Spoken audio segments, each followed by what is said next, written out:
Ryan, welcome to the show. How are you, bro? I'm great. How are you? Good, man. So we got heavy metal hot takes, and not everybody knows what a hot take is, but a lot of people do. It's an unpopular opinion. It's a bold statement that sometimes not everybody else believes in. And when it comes with the metal community, man, you know, there's like that stereotypical stuff that you're just supposed to buy into in the typical rock and metal community. And I know sometimes I don't buy into it. I know sometimes I get criticized on Twitter for my opinions. Do you fall in that category too, man? You got some unpopular opinions or what?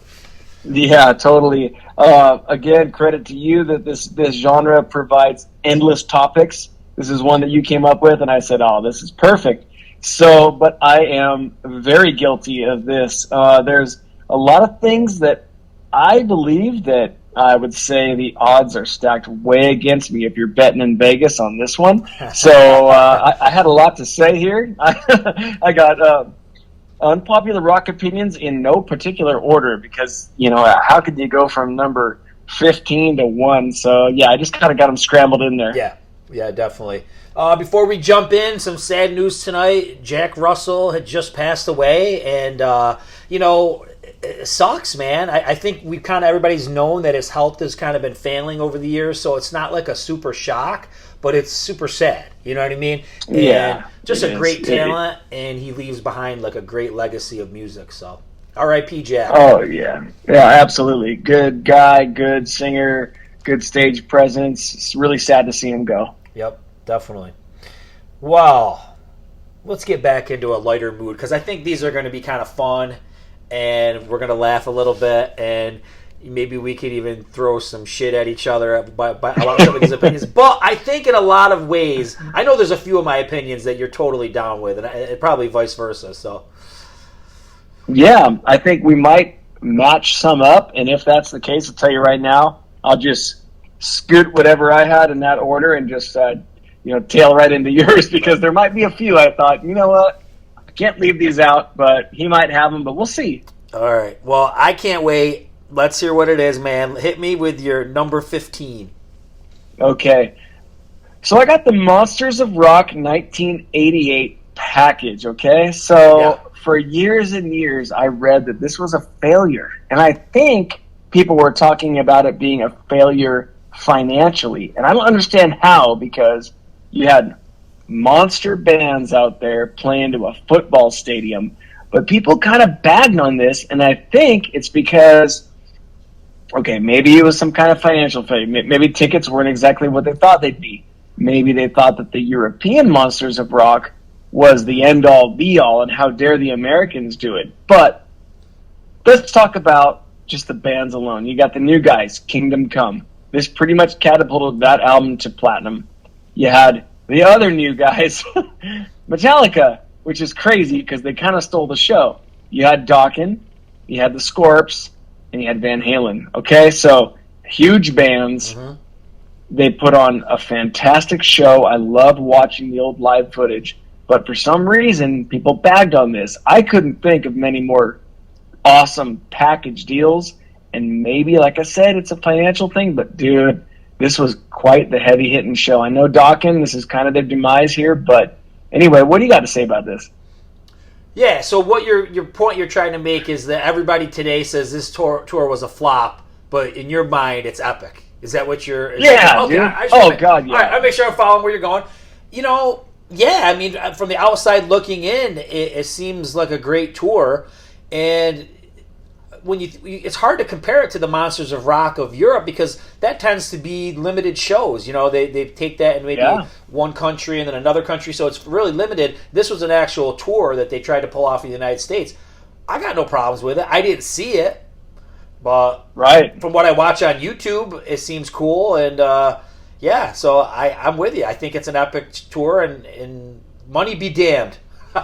yeah, absolutely. And if I recall seeing a lot of the photos, the guys in Metallica got on great with the guys in Dokken. I mean, that couldn't be like more polar opposite, exactly. But I know I saw like Jeff Pilson and George Lynch hanging out with the fellas in Metallica quite often. So you could tell that there was some shit going on with Dokken at the time, and that was kind of the beginning of the end for them. But man, I love this package tour. So yeah, I don't know. Kingdom Come, they're a sleeper. I love those guys. Yeah, cool. Yeah, I like where you're going with that one. All right, my number 15.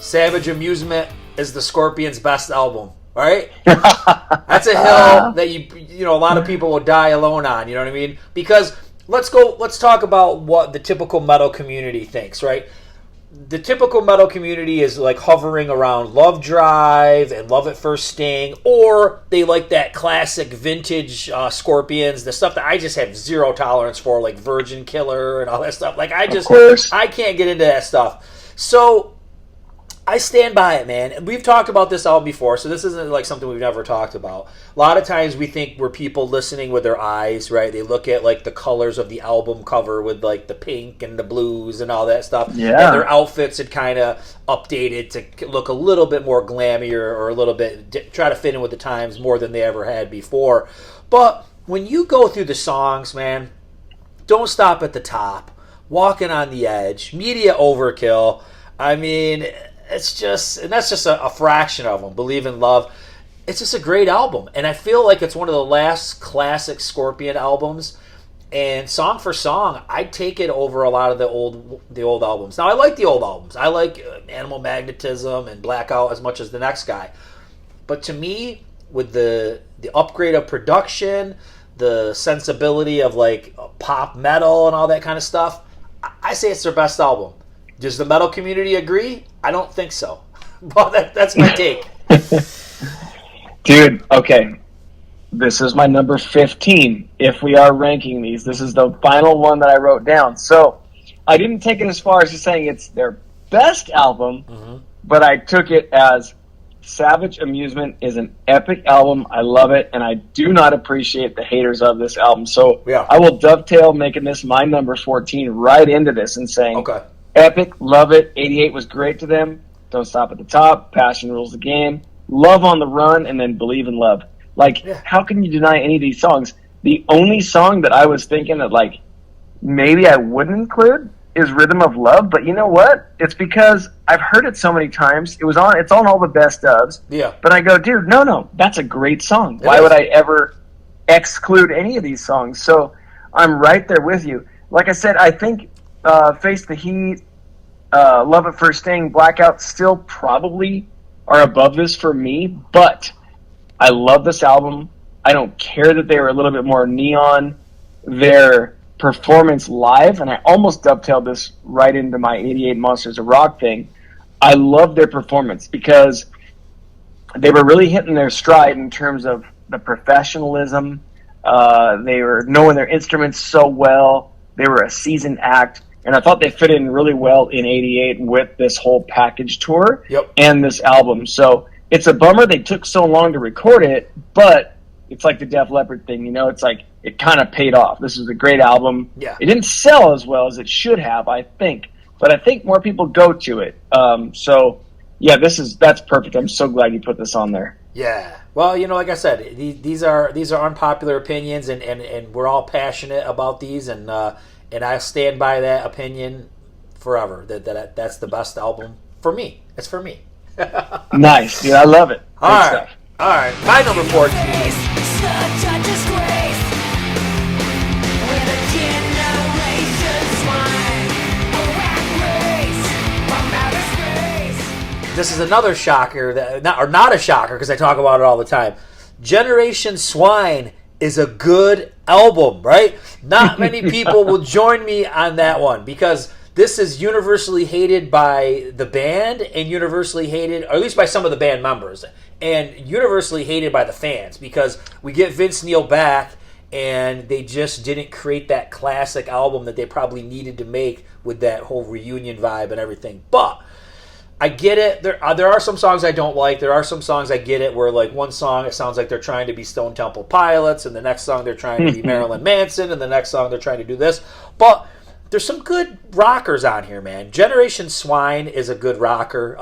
The title track, Rat Like Me, Let Us Pray, and Afraid is a great tune too. You know what I mean? It's like a modern Crüe song. It's kind of where I guess logically they would go if they're taking some of the modern elements, but still kind of having a catchy tune. So, like I said, I understand the haters, and I don't think this is ever going to change the opinion of this album. It's not like this album hasn't aged well. You know what I mean? It isn't like, you know what I'm trying to say, right? Like, we could look back at Savage Amusement and say, wow, you know, people weren't getting it then, but now this is something, you know? Totally. Generation Swine, I think it just keeps getting worse over time. People just shit on this album. And I always liked it, and I've said it a million times. I was there for it. I caught the CD release party, and I was right there, and I was hyped, man, because I'm a big Vince Neil guy, and Vince was back in the Crüe. So for me, it reminds me of fun times. I still dig the songs. And, Generation Swine is a good album. All this tells me is that you're such a dedicated Vince fan. Yep. And Vince doesn't even like the damn thing. Vince is one of the ones that hates it. I know. I like it. I love your passion for the Vince Neil stuff. And yeah, you were there. You watched the release party, the whole bit. So I totally get what you're saying. I love the song "Afraid." I'll be honest. That's the one I totally dig. So I can be on board with you on that song. I got you. Yeah, I understand. I get it. You're one of those metal snobs. I get it. No. Totally. You only want to hear "Shout at the Devil." I understand. Okay. All right. Number 13. Stay with me tonight. Stay forever. Stay with me tonight. You'll discover. All right. Well, here's one that I can rival this one for your last one. I think that the Paul Shortino Quiet Riot album was by far their best. You got songs like "Calling the Shots," "The Joker," "I'm Fallen," 1988, again, magical year. You got Sean McNabb in the band. I don't know if you ever seen the Live in Japan DVD they released years ago. It's obviously on YouTube now. But Shortino was killing it. He did a great job with the Dubrow songs. I got nothing against Dubrow. I think he's a total legend. But this later 80s, a little bit softer here and there, lot poppier. I love Paul Shortino. I'm a total sucker for his voice. So I'm going to say it right now. This is my favorite Quiet Riot album, and I know it's a very unpopular opinion. Yes, it is. Yeah. And, I do like "Stay With Me Tonight." This is the first single. I've gone back and listened to it, and I guess it just goes back to, like, over time, you just identify Quiet Riot and Kevin Dubrow is one. You know what I mean? Yeah. Like Kevin Dubrow is Quiet Riot. That's what I'm trying to say. And when you listen to this, it just doesn't sound like Quiet Riot anymore. And no. I'm always, and you know, maybe I'm being a metal snob on this one, but I'm always going to go to Metal Health as their best release. You know what I mean? And I don't think that's just the stereotypical thing that most people believe. You know, Condition Critical's kind of shit.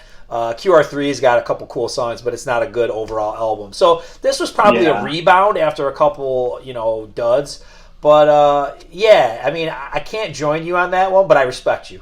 and this is the perfect example of people out there saying, "Oh, they should have changed their name because they ain't Quiet Riot," all that shit. And then you got to go back to, like, all right, well, let's talk business. How many people know, X name out there versus the very recognizable Quiet Riot. So we understand financially why that didn't happen. And I don't think the album would have fared any better with some different band name. So. No, not at all. Okay, my number 13.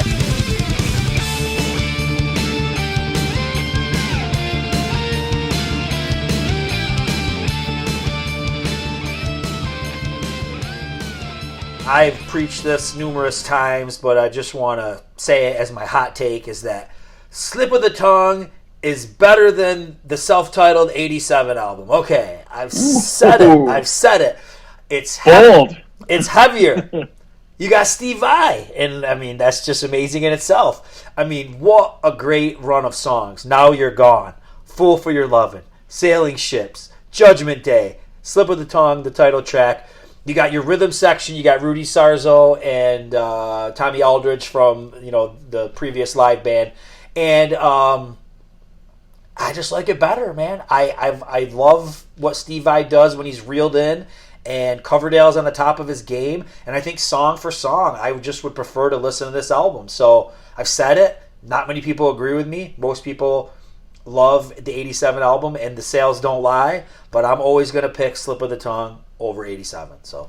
Damn, that's bull. I think I can agree with you. The most I can agree with you is that they're tied in my book. Total cop-out answer, but they're tied in my book. You know what I mean? Cool. It's like, that's like me, which I didn't include in this, saying I like Fly on the Wall better than Back in Black. You know what I mean? Like, the songs on, you know what I mean? Like, the songs on Back in Black. You didn't put that comment on your list?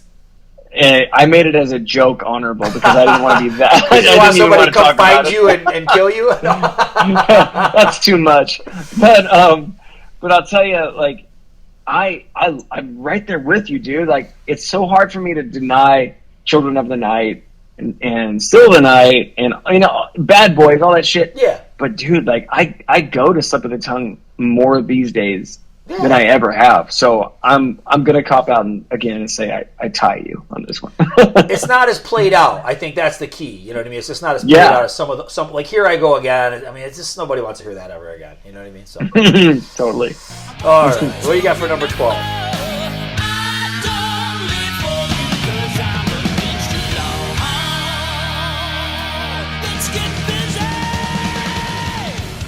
All right, here's one that's right up your alley. Yeah. I got Stryper Against the Law is my favorite Stryper album. Ooh, that is a hot take. But you know what, man? It's not universally accepted, but I do feel like, based on like comments I get on some of the videos that I have out there about this album, that you're not alone. But let's hear it. What do you got to say about it? Let's hear it. Cool. And I feel bad because, like, Michael Sweet, that's like his least favorite, you know, because it was like we were talking about before, it was the era, the time, the things they were going through at the time for them, personally. But I love the look. I love that early 90s look of them. The sound was huge. Yep. Two Bodies, Against the Law, Two-Time Woman. Like, these are the songs that I gravitate towards, and the videos and whatnot when I seek out Stryper. Like, I love seeing the early Stryper, absolutely insane screams of Michael Sweet. That guy's voice is amazing. It still is. But it's something about this album. It's raw. It's early 90s-ish. It's production, all that stuff. I tend to go to this one. So I know I'm definitely in the minority sales-wise, but I love this album. I love it too. You know, it's not my favorite, but like, I like the classic Stryper run. I mean, especially I feel like Soldiers Under Command till Against the Law is just a great run of albums. And dude, I have nothing bad to say. You're right with the sound quality, and the songs and everything. It's great stuff.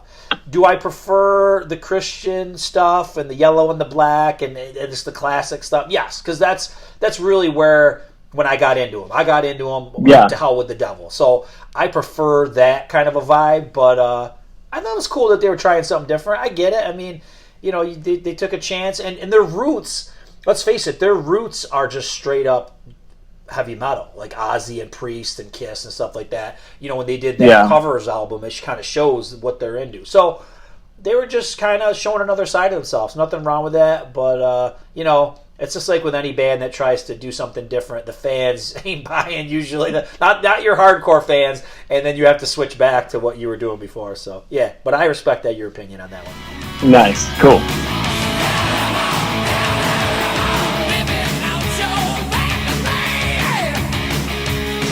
All right, number 12. Except Eat the Heat is the only good Accept album. Yes, dude, I gotta stop you right now. I'm not messing with my list. This is the next thing on my list. So awesome! I can't believe this happened. But yes, perfect. We're gonna agree right now. All right, okay. So I mean, come on now. I'll put it this way: it's the only Accept album that I listen to. Maybe it's not unfair to say it's their only good album. It's the only album that I listen to. Ecstasy, Hellhammer, Stand for What You Are. David Reese is a way better singer than Udo. I get Udo is like famous for that voice and that, you know, with his camo pants and all that shit. But just to look at him and to listen to him, it just never registered in my glam metal brain. But David Reese, much better, cool songs, good stuff. So Boom, I said it. So, yes, what do you got to say about that one? Oh, that's so cool. I'm glad we did this. And it's total chance. And I could have put this thing at 1 or 15, and here it is, the exact same moment. That's awesome. I put the same shit, man. Such a powerhouse voice. The songs were right for the time. May not have been right for Accept fans Right. ever, No. but they were right for the time. And live, he did such a good job of the Udo songs. He did. So obviously they didn't play all Eat the Heat songs. They had to play the classics. He did a great job. So, dude, this album pisses a lot of Accept fans off. But I mean, to you and I, this appeals perfectly. Yes, for sure. All right. So my number 11. In the land of the free, but he wouldn't shake my hand, boy. He disappointed me. So I got my hand. We're going more of a rock avenue here versus metal. So Okay. the band is Queen, and we're going to say that Hot Space is a great album. Now, Hot Space is from 1982. Major drop-off from the multi-platinum The Game album, right? And, Queen just did another one, Bites the Dust, and they just took over America.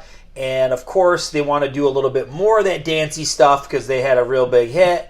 And that's kind of where their interests were going, at least for Freddie Mercury. He was hanging out at the discotheques, and he wanted to go more of that route. So most people write this off as a bomb. They changed, and they made a disco album, and blah, blah, blah. That's what the rock community kind of writes this one off as. But if you listen to this album, okay, I don't like Staying Power. That's the first song. It's very electronic dance or whatever. But as you get going, it starts to morph back to the regular Queen sound. So you get the song like Dancer, where it's kind of electronic dancey, but then there's that rockin' guitar from Brian May on there. Yeah, and I don't like the song Body Language. That was the single. But there's a lot of great typical Queen songs as you get going. It's like piano stuff, straight up rock stuff. They got a song called Put Out the Fire, which is just straight up rock. You got the piano stuff. They did Life is Real, the John Lennon tribute song, and Los Hablas Mi Amor, the Song of Love or whatever. That's a piano song. And it sounds just like typical Queen. And the coolest track on there is Cool Cat. And it's like a slow, funky, jazzy type of a song.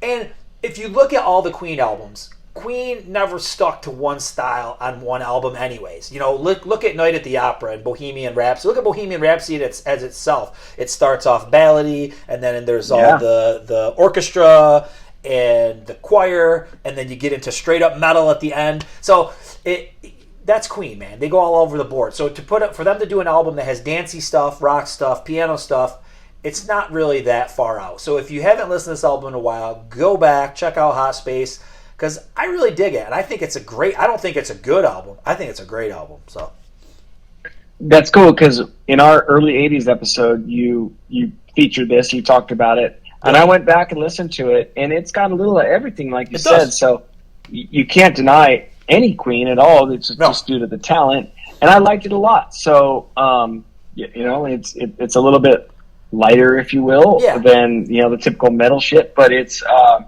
like I said, you can't deny that these guys' talent. It's insane. All right, what do you got for number 10? Cool. So I got every other Black Sabbath singer is better than Ozzy.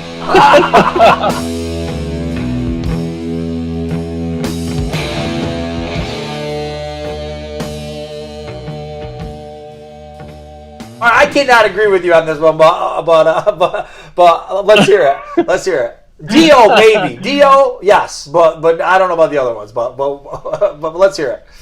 Okay, so obviously I'm in the vast minority here, but yes, I have Dio, I have Ray Gillen, I have Tony Martin, but then I also have the guys that were on demo only, like Ron Keel.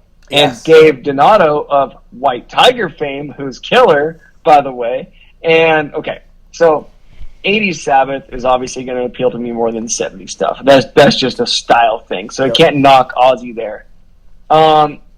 It's the same reason I prefer Ozzy's solo to his time in Black Sabbath, because it's 80s, Ozzy in the 80s, it was like for 81 to, from till now, was Ozzy and 80s metal stuff that was Shot in the Dark, No More Tears, all this stuff. It's right up my alley. So I can't knock Ozzy there. But the guys that followed him up, especially Dio, I'll be honest, I think fit great, and their voices appeal to me more than Ozzy's voice. Yeah. Ozzy's like a David Lee Roth, where it's a package. It's the stage presence. It's the person along with the voice that, let's be honest, Ozzy and David Lee Roth don't have,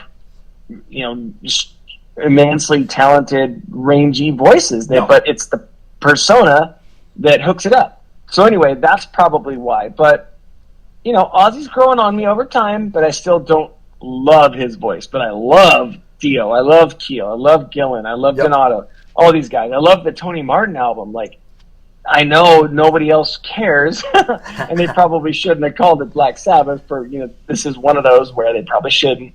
But I love this shit, and I think that these guys fit in better with my style of Sabbath more than the 70s Sabbath. Yeah. All right, well, this something similar to this might show up on my list a little later, so I'm just gonna park it, and I'm gonna go to my number 10, which mentions somebody who you just talked about, was Dio.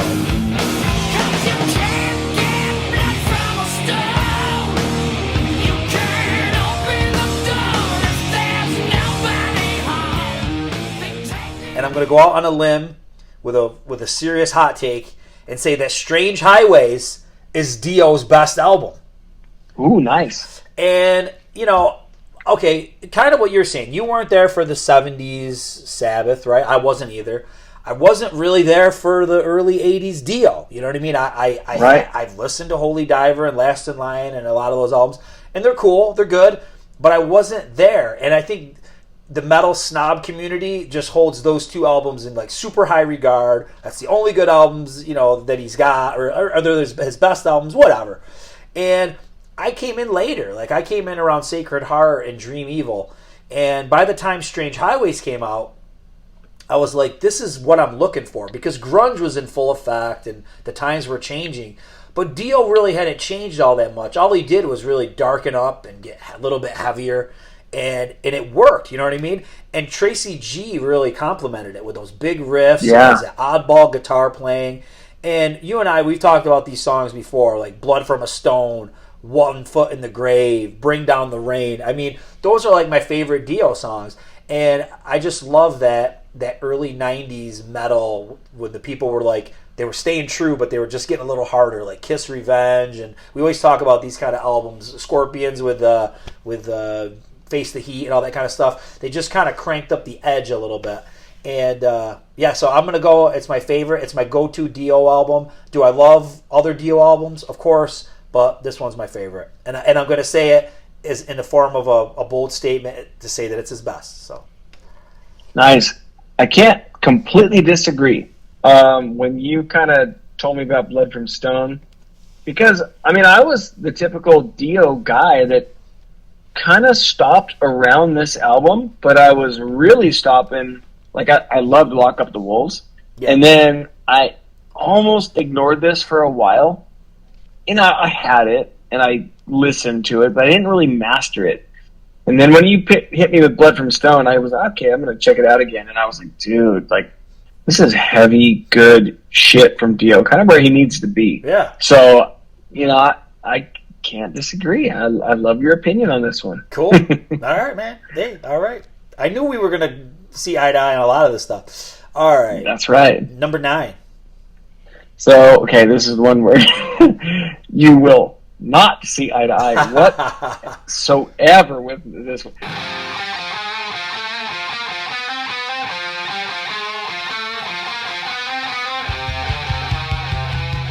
But the title of this one is, I'm not a huge fan of Too Fast for Love.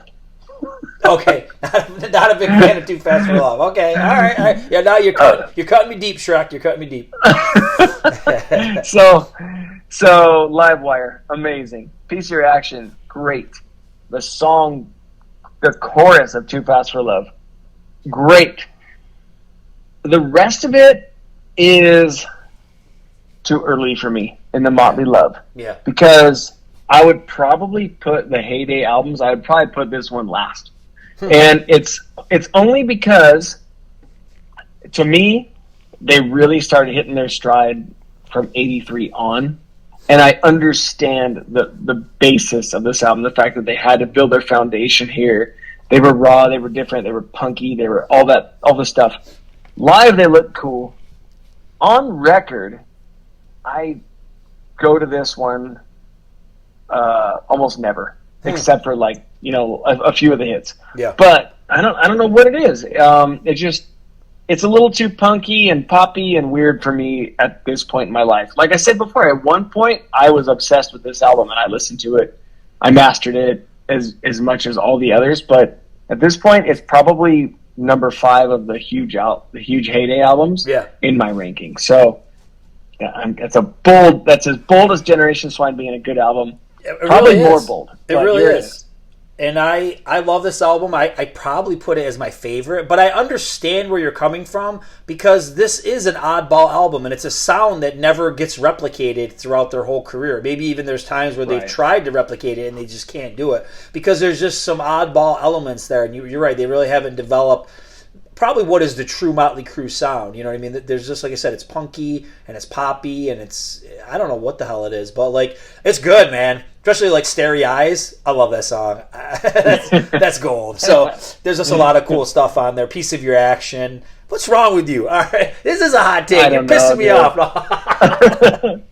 Let's hang up. Let's hang up. All right. No problem, man. I do understand. Like I said, it's just they're talent-wise and production-wise, they're not at their full potential. That part I get. Yeah. Okay. Number 9, you're going to be indifferent about this one because you're not a huge Kiss fan. I got a couple of Kiss ones. But I think the people that like Kiss are going to, I don't know what they're going to think. But Destroyer and Love Gun. You know these are the big Kiss albums, okay? Yeah. They're classics, but I'm going to go out on a limb and say that these albums are a little bit overrated and overhyped, okay? I think what people think about so much with these albums are maybe the iconic costumes that go with them, the iconic tours that go with here, because I'm going to list off a couple shitbird songs that you can find on these albums. So if you're going to tell me that like Destroyer, every song is a classic, let's talk about like Great Expectations and Sweet Pain. And if you go over to Love Gun and you got Then She Kissed Me and Tomorrow and Tonight, to me there's just some goofy stuff on here. They're not complete good albums. Now don't get me wrong, Destroyer's got some of Kiss's greatest songs. Detroit Rock City, God of Thunder, no doubt. And with Love Gun, we've got Love Gun and I Stole Your Love, and there's so many killer things that are on there. I just don't think they're great complete albums. If you want like a really great classic Kiss album, I would go to Rock and Roll Over before I would go, which is sandwiched in between these two. I would go to that first. So that's all. I'm just saying that I love them, and they got a great place in my heart and all that kind of stuff, but I just think they're just a little bit overhyped and overblown, and they're not complete good albums. Like there's some duds on there. So, were they released 2 years apart? No, or 1 year apart. One. Yeah, Kiss was pumping out major. So just those 3 albums that I mentioned all came out in the span of like a year from each other. So damn. Yeah. Okay. So kudos to Kiss for like being super creative and pumping out a lot of good music in a short period of time. But yeah, I think there's some duds on both of those. I see. Well, yeah, a true aficionado. I'll let the public do the commenting on that one. All right, let's hear your number 8. So here's one that we've talked about before, but I had to preach it again in a little different fashion.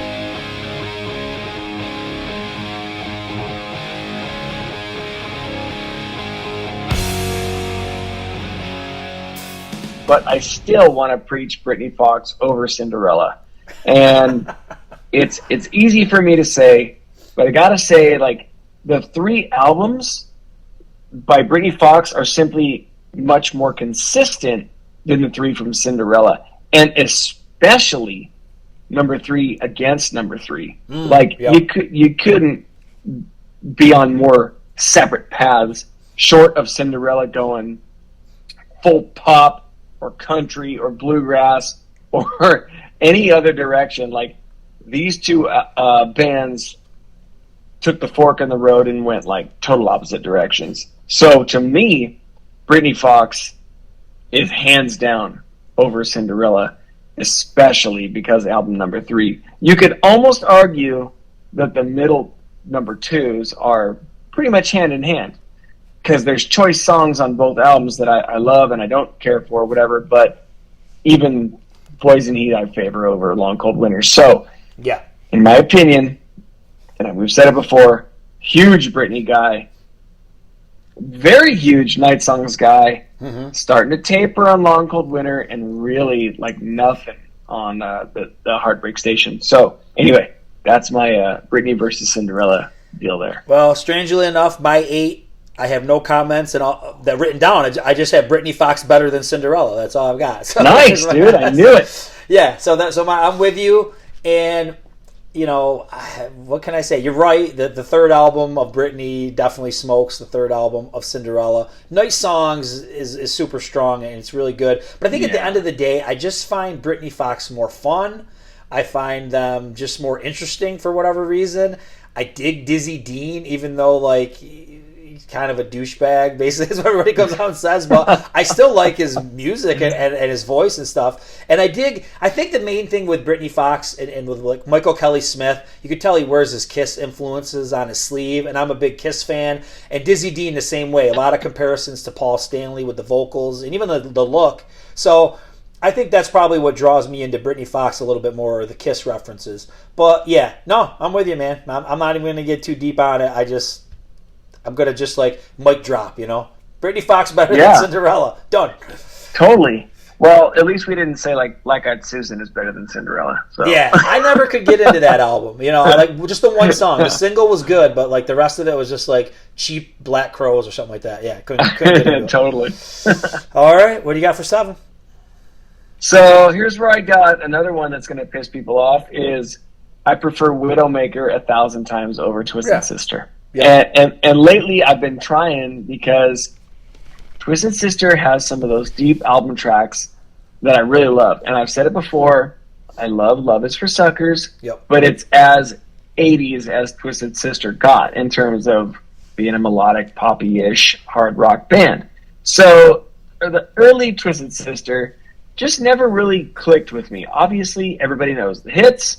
They've done very well. I'm glad Dee kept the publishing and has made a very wealthy career for himself. Overall, that good move by him. But that Widowmaker album is so good to me. And short of Love Is for Suckers, and I still put Widowmaker's album above Love Is for Suckers, but it's right there. It's almost neck and neck. So, very unpopular opinion, but every single chorus on the Widowmaker album is gold, and I can't deny any of it, so I had to throw it out there. Yeah, I mean, I just never got into Widowmaker because maybe I just moved on and they just didn't catch my radar, but what you've had me listen to, you know, in recent times is good.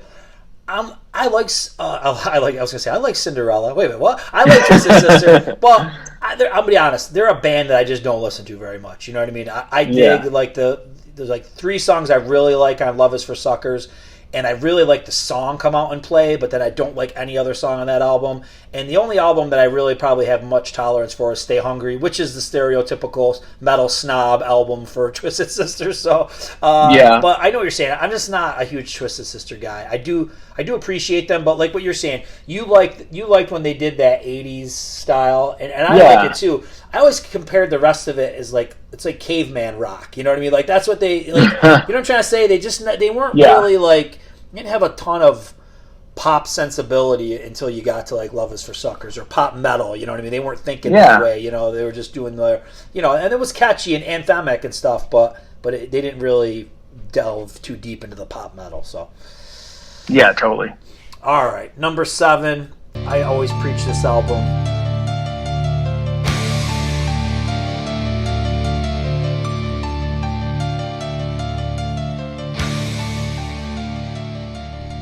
Edge of Thorns by Savatage. I'm going to say it's their best. And I know it's an unpopular opinion because people really dig the old stuff with John Oliva and Chris Oliva together. You know, Sirens and The Dungeons Are Calling. And, you know, even Hall of the Mountain King, which I do love. It's a great album. But of course, the creativity, Zach Stevens' voice, I mean, let's just talk about the song Edge of Thorns. You know, at this point, we've implemented the piano that kind of came in on Gutter Ballet. Damien, he carved his stone. All That I Bleed. Sleep is one of my favorite Savatage songs ever. It's just my favorite Savatage album, and I think it's their best. Most people don't agree. They don't like singer changes. They don't like style changes. They don't like a lot of things, but I'm always going to stand by the Edge of Thorns as their best. So, well, that's awesome. And actually, I forgot to text you a few days ago. I was watching the live in Japan from, I think it's 94 or 5. Ooh, that's a good one. Yeah. Yeah, the video. And is John, I don't want to butcher this, is John Oliva, is he playing keyboard and singing backup in that video? He is. Yeah, he played rhythm guitar and keyboards and background singing. Yep, he is. That's so killer, and I love like the camaraderie and the appreciation of the band. And that video, that album, which I have and I kind of neglected, I'm kicking myself for that, is so great. I love Edge of Thorns, dude. I can't really, I'm not going to disagree with you. I love that album. Right. I think it's a great album. There's nothing wrong with it. Well, we'll stand on that hill, just the two of us then. Yeah, seriously. All right, man. What do you got for number 6? All right, so you know what a huge fan I am of the year 1992. Yeah. I think it's the killer. It's the best. I think it's better than 1989. So however you want to package this one, 1992 is better than 1980 whatever, or 1992 is the best. That's where I'm putting it here. The sound production, the look, the hard shit mixed with melody, super groups performing. You got, Heavy Bones, Hardline, Widowmaker, Unruly Child. Then the 1992 releases of the existing rippers like Warrant, Steelheart, House of Lords, Giant. Like, to me, that year was these guys still feeling like they were probably on top in like 90 and 91, putting these records together and going, dude, we can fit in right next to Alice in Chains and whatnot. Like, why not? Yep. And they did for a minute. And there's something about that year and the releases that came out that just grabbed me. So 92, I feel like, is the pinnacle year for all things melodic hard rock. I can see what you're saying, and I agree with you to an extent. Although I'm always going to look at probably like 89 as a better year. But when I think, like, when I know what you're saying, when I think of like Realized Fantasies by TNT, Dog Eat Dog, Warren, Kiss, Revenge, So yeah, I'm with you with the sound production, kicking it up a notch with the creativity and the heaviness. I am with you there. But I think if I had to pick a year, I'd probably go to 89. So.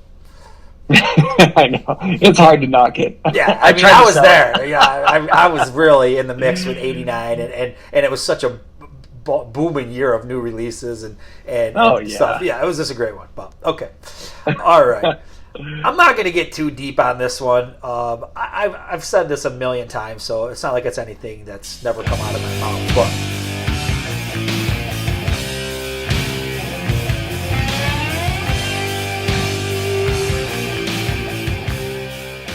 Theater of Pain is good. Okay, that's all I'm saying. Theater of Pain is good because this is another one of Mötley Crüe. Everybody's always shitting on this album.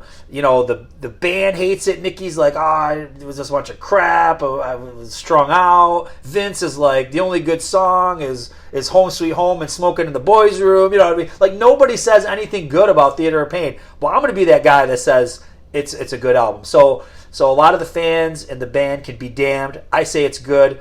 Let's talk about Use It or Lose It, Save Our Souls, Louder Than Hell, Fight for Your Rights. It's good shit.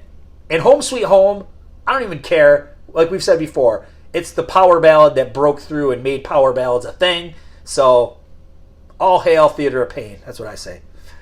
Oh, that's right. All hail is right. And they could have released Home Sweet Home, and that was it. And it might have been categorized. You know what I mean? Like, it's such a great song. And let's not forget about Raise Your Hands to Rock, one of my favorites. That's a great one, too. Keep your eye no, on dude, the I'm right there with you. It's a great album. It's all good shit. All right. Oh, yeah. What's number 5? Well, kind of like Kiss for you. You're not huge into Van Halen, and you're really not huge into Van Hagar. But for the fans out there,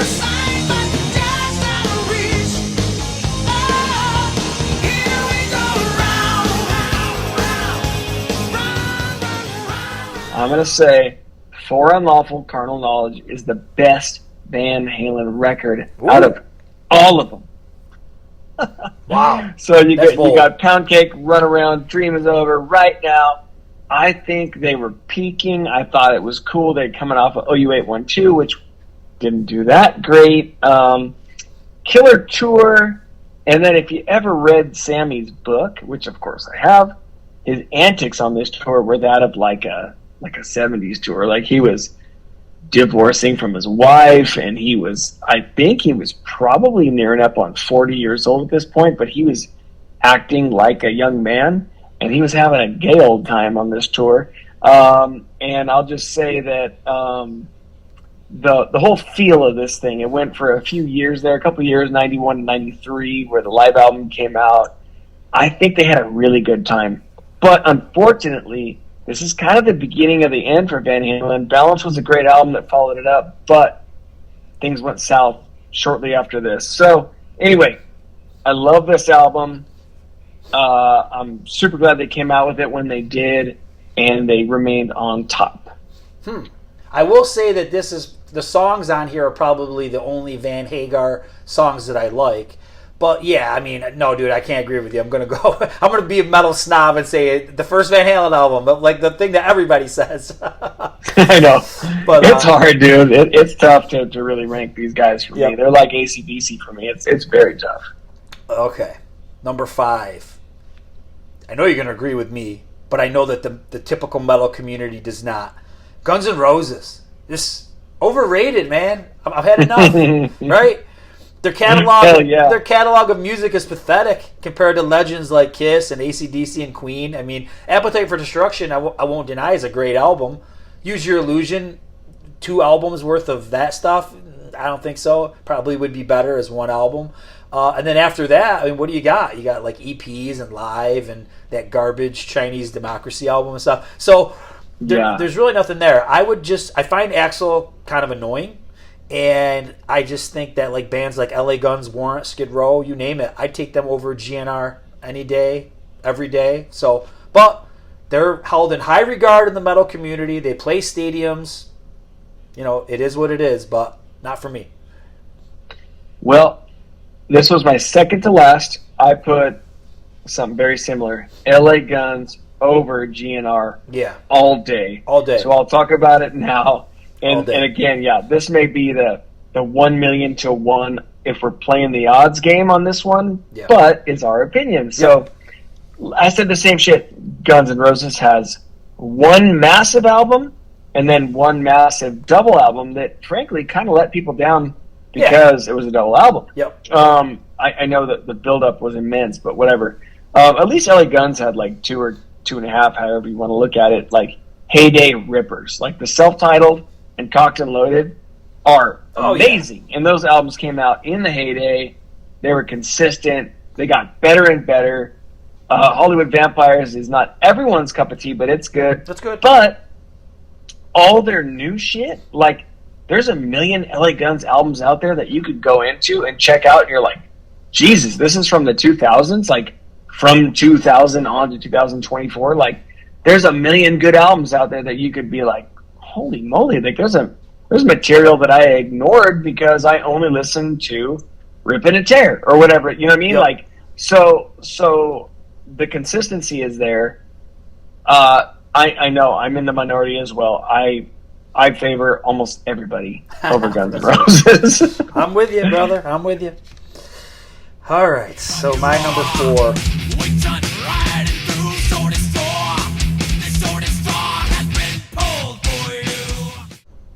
It's Metallica related, and a lot of people aren't going to agree with us. They're going to scream at their device, but Master of Puppets and Justice for All are just a little bit overrated for me. You know what I mean? I prefer The first two, I really like Kill 'Em All and Ride the Lightning, and I really like the Black Album. I feel like there's a lot more melody and shorter songs and whatnot. I mean, come on, man. Maybe not so bad on Master of Puppets, but look at Injustice for All. You got songs creeping up to like 10 minutes long, 9 minutes. You know what I mean? Like, I don't like long songs, and I just don't feel like the choruses are as catchy at this point or whatever. I don't know. It's just those albums, they're not my go-to. There are some good songs on there, of course. I'm not going to be a fool and say that there aren't. But for me, Metallica albums that I gravitate to would be Kill 'Em All, Ride the Lightning, Black Album. And, that's all I got to say. I just feel like that's just a little too much stuff going on for me on those albums and just not the kind of stuff that I'm looking for Metallica. So. Dude, I absolutely agree. And a few years ago, I actually went back to Injustice for All, and I was like, okay, what am I missing here? Because it seems like that would have been such a peak epic year for Metallica. You know, you got the huge tours. They really became pretty massive on this album. And I listened to the whole thing, and I went, dude, these songs aren't really, like, played on the radio that much. No. And Metallica's played on radio, like, all day, every day. Right. And it's odd that this didn't not kill their career, but it really, like, they got huge. Like, they were still huge. And it kind of trips me out because obviously the Black Album everybody knows, and the ones prior to that are where radio kind of grabs from, and in the latter years. But yeah, it's weird that this didn't cripple their career, but dude, I'm right there with you. Yeah. All right. Number 3.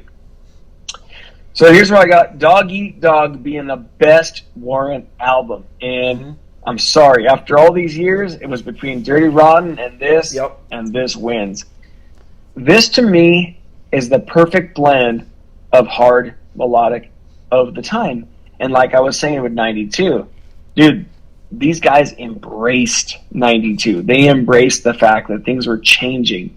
And when they were writing it, probably shit wasn't really changing for them. Like, they were still in their, like, Hollywood Hills, I'm a Ripper 80s guy house. And they were writing this album thinking that they were just going to write another Cherry Pie on steroids. And they did. But, like, look at the first two songs, Hole in My Wall and Machine Gun. They're way different than the rest of the songs on the album. And I know we've talked about this before, but, I mean, the depth of this album is insane. The diversity is insane. And I could listen to this album over the others, especially Cherry Pie, all day. So I'm going to say it right now. Dog Eat Dog's my favorite. Yeah, I mean, I probably prefer the debut, but this would be a close second. So I'm with you. I'm with you on that one. Nice. All right, this one's more rock related. Number 3.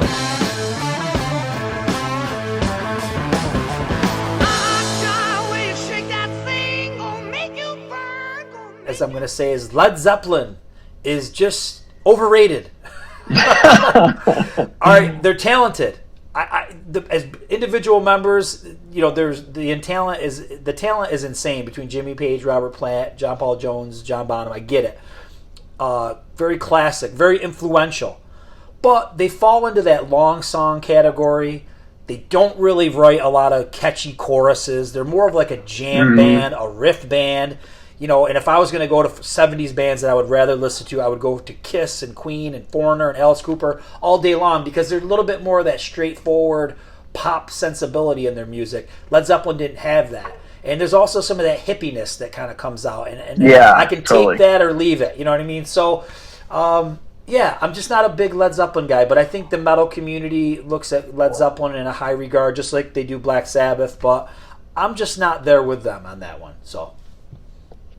Yeah, I kind of grew up with these guys, like, between my especially my brother. My dad was into them big time, and he saw them, like, on their Led Zeppelin 2 tour, and pretty cool stuff. But, like, my brother listened to Led Zeppelin probably as much as he listened to AC/DC when I was growing up, and we shared a room and this and that. So I got really familiar with them early on, and so at the beginning of my obsession of all this, they were kind of like the guys that I assumed everybody tried to emulate. And, like, you know, you look at the David Coverdales of the world, and Lenny Wolfe and this and that, and and Jack Russell.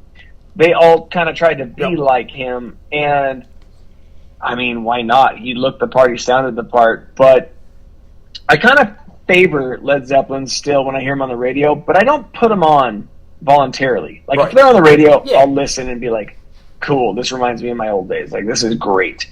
But I don't seek them out and put them on. So, yeah, I'm right there with you. Number 2.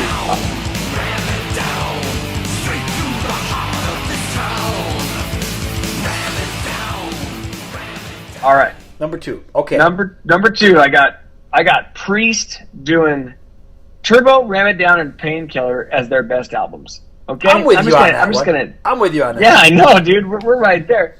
Locked In, Private Property, Parental Guidance, Ram It Down, Heavy Metal, Love Zone, Painkiller, All Guns Blazing, Metal Meltdown, kick-ass, slick period for Priest. They came back. I know people didn't really love Turbo because of the synthesizers. I love it, but then they really kick ass on the next 2. So those are my 3 choice Priest albums. Yeah, metal snobs are always going to say British Steel and Screaming for Vengeance and stuff like that, but I'm with you. Those are my 3 favorite Priest albums too. So, got it. Cool. All right, Kiss one.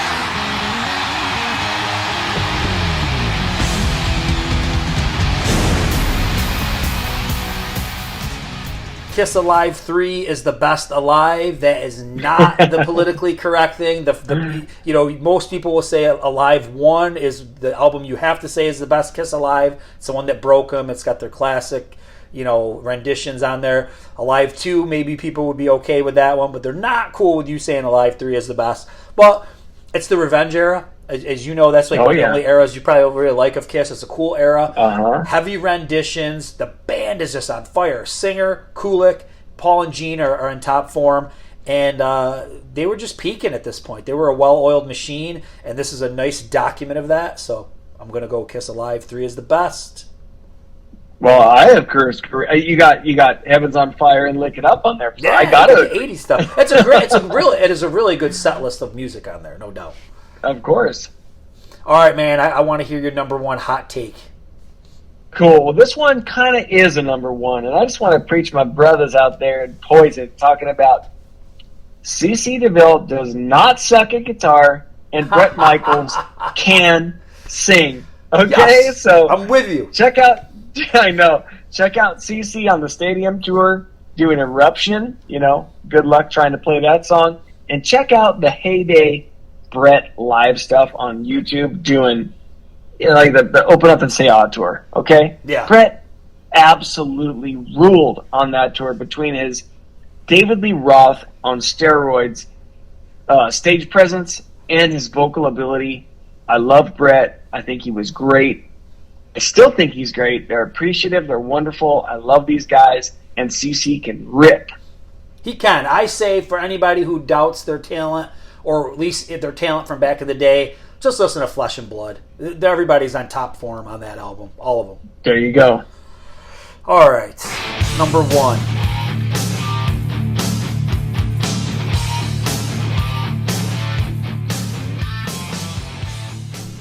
'86 to '88 is Ozzy's best era. Hands down, okay? Sabbath, all of that stuff. People love Sabbath, okay? I'm not feeling it. It goes back to the Zeppelin thing. A lot of long songs. There's no pop metal stuff going on. It's not very catchy. Any of that kind of stuff. It's influential. I respect it. But there's something, and let's face it, people are really snobby about like the first Ozzy album and Diary of a Madman because of Randy Rhoads and everything. Nothing against that stuff. Just wasn't there for it. I got into this stuff around '86 with Ultimate Sin, and I think that the follow-up, I always want to call it Miracle Man, but that's the single. No Rest for the Wicked. but dude, it's so catchy. It's so heavy. Like Breaking All the Rules and Bloodbath in Paradise, the song Ultimate Sin. You talked about Shot in the Dark. Thank God for the Bomb. I mean, that's my kind of stuff, man. A lot of people dissed like the look, especially with the Ultimate Sin. They thought it was kind of glammy, but you got to go, like we were saying earlier, you got to go beyond that look and listen to the music. It was just spot on with Jakey Lee, Zakk Wylde, a great era. To me, it's the best era, and I don't care about that snobby early Ozzy or Sabbath stuff. So No. I know you're with me because you had that on yours. So we agreed more than we disagreed. Absolutely. I love it. Awesome, man. Well, this was a fun one. I hope people get a kick out of it. I'm not sure they're going to agree with many of our opinions, but there's probably some weirdos that will agree. So, I'm sorry for the Too Fast for Love thing, guys. I just want to put it out there. I'm a total cop out right now. It's all good, man. That's the you gotta stand for what you are. You gotta go. And, you gotta Nice. say what you feel, and just gotta stand by it. So. See, you did an Accept reference without even knowing it. Without even knowing it. But all right, dude. Well, hey, man, this was fun. Always appreciate it, and have a good night. Absolutely. Thank you. All right, dude. Have a good one. All right, take care. Yep, bye.